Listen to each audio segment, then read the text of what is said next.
Visit our YouTube channel at Max TV. Click on the subscribe button and be the first to get notifications on our uploads.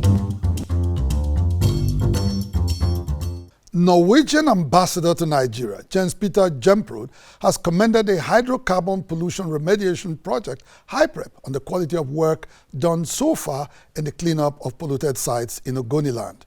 Mr. Jemprud gave the commendation during a recent visit to polluted sites currently undergoing remediation at Alode in Eleme local government area of River State, where he noted that repollution activities compromises HYPREP's efforts to restore the health and integrity of the environment. Correspondent Lovely Ofigo has details. The Norwegian envoy, during his recent tour of polluted sites in Alode, expressed satisfaction with the quality of ongoing remediation efforts and urged HYPREP to speed up completion of the first phase of the remediation exercise. Mr. Jemprud, however, frowned at persistent pollution activities, which he said was counterproductive to HYPREP's efforts to restore livelihoods in Ogoni land. The issue of repollution makes the whole process futile. So now the work has been started on land, and of course the pipelines still constitute a danger to this. And then when the HYPREP operations and the contractors start working on the water-based pollution, then you will have more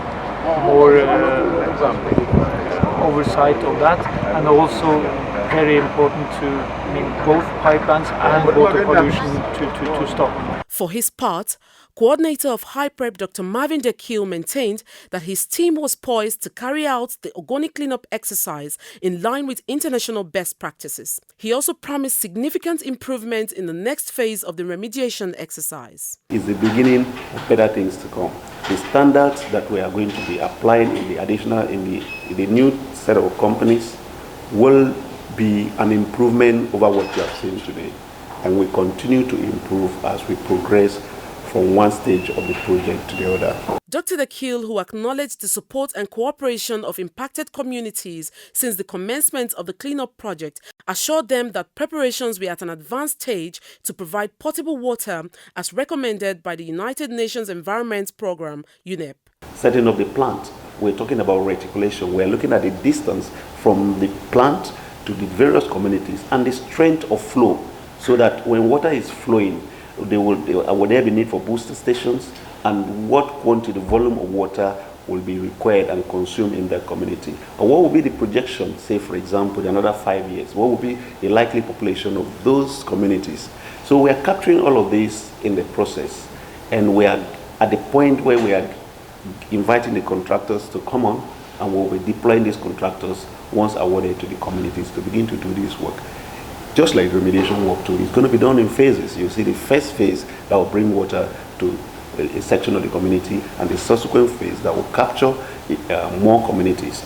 On allegations of financial misappropriation by HYPREP, Dr. Dekil said its structure and composition were originally designed to check cases of fraud, making it impossible for the Project Coordination Office to misuse funds allocated to HYPREP. The composition of both the Governing Council and the Board of Trustees of HYPREP would not allow for that to happen. Who are the members of the Governing Council? We have the Minister of Environment himself, who is the chairman. We have the Minister of Finance. We have the Minister of Petroleum. We have the country chair of SPDC. We have the MD, NDDC. We have 2 Ogoni representatives. We have civil society represented.